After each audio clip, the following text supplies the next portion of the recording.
Winning is not about the trophy and the accolades. It's about the grind. It's about the obstacles. It's about the challenges. It's about the pain. The reason I know so much about winning is because I've had to deal with so much losing. Everybody wants to win, but in order to know how to win, you got to know how to lose, because you're going to lose more than you're going to win. But what do you gain from it? You've trained some of the greatest of the greats, Michael Jordan, Kobe Bryant, Charles Barkley, Dwayne Wade. So you know something about winning. You know something about sustained winning over time. Your mind has to immediately shift back, because now you felt and tasted something that you can only get through winning. Are you willing to do it again? And that was one of Kobe's favorite words when it related to winning. He says, you have to be obsessed with whatever your win is. Be all in. Mm-hmm. 3 greatest lessons I learned from Michael: competing, accountability, and then winning at all levels. Winning at all levels, what does that mean? You just don't win in one arena. You win in your sports, you win in business, you win in your personal life. Other people win because you win. It isn't just about you. It's about being able to pull the team and show them what it feels like to win.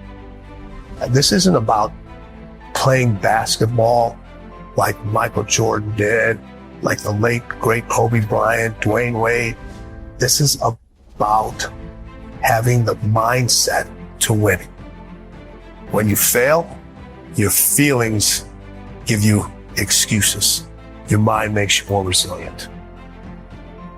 You look at when Kobe, his first playoff series, he had this horrible game where he shot like 4 or 5 straight air balls. Now, he could have came back next year and said, I got to prove everybody that said, man, you're too young, why'd you take? No, it was just like, you know what?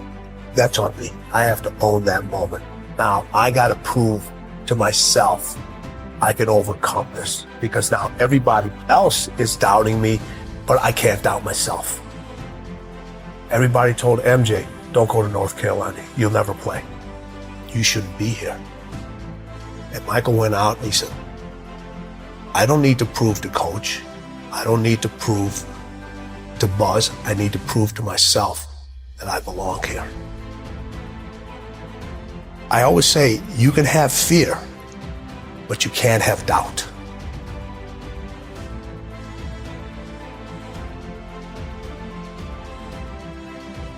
When I was working with my professional athletes, it required me to do a lot of traveling. And this story gets me every time.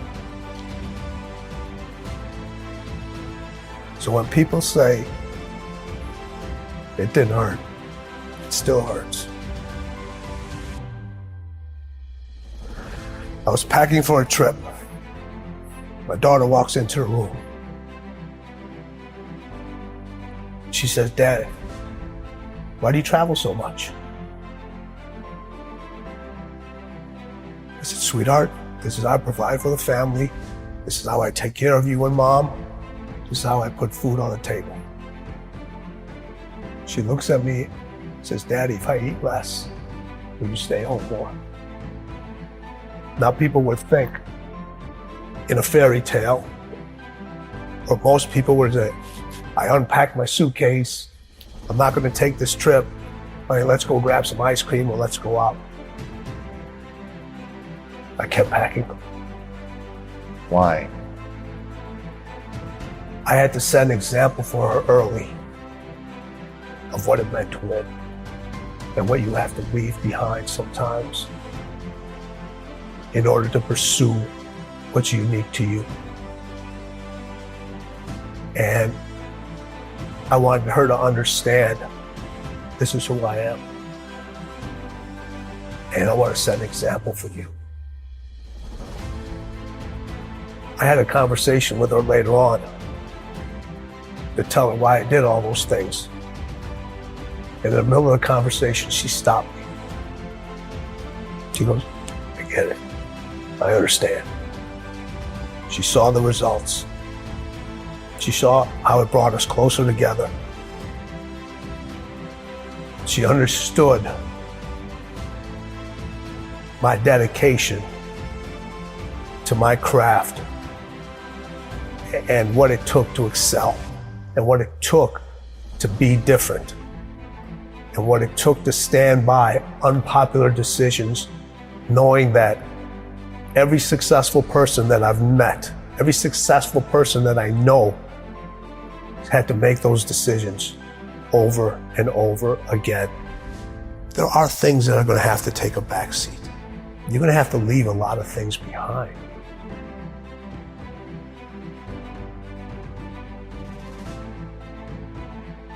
The hardest thing with Kobe was getting him to stop. Yeah, okay, take a break, rest, Yes, take the day off. that was the most challenging thing with him, because over all the years that he had his success, it was about go, go, go. And then when I came on, I was the complete icicle. I got to get you to stop. His 3 a.m. workouts, Yeah. they're Crazy. crazy. You know, having to keep the Staples Center open later because he wasn't happy the way he performed at that game. And I would not leave till he would leave. Really? Yeah, so we would be in the arena sometimes 2, 3 o'clock in the morning. Shut up. All the lights are turned off except on the court, and we just keep going. We just keep going. What is the mindset of winning? They both had that. So I look at it 3 ways. So you have individuals that compete. You know a lot of people that compete. Yeah. You know, we all know how to compete. Everybody knows how to compete. You don't forget how to compete. We just decide not to anymore. But a lot of people compete just to finish. Then there's individuals that win, but they only win one time. It's easy to win and then never win again. And then there's people that win at winning. You can't come back the same. Cannot come back the same. You have to come back different. You have to come back better. Winning wants you to be different. Winning requires you to do different things. Winning requires you to think in a different way. Winning speaks its own language. Winning has its own way of recognizing you. Winning wants you to write your own story. Stop looking for steps. Those steps are infinite. Find your own path to winning. Because as the late, great Kobe Bryant said,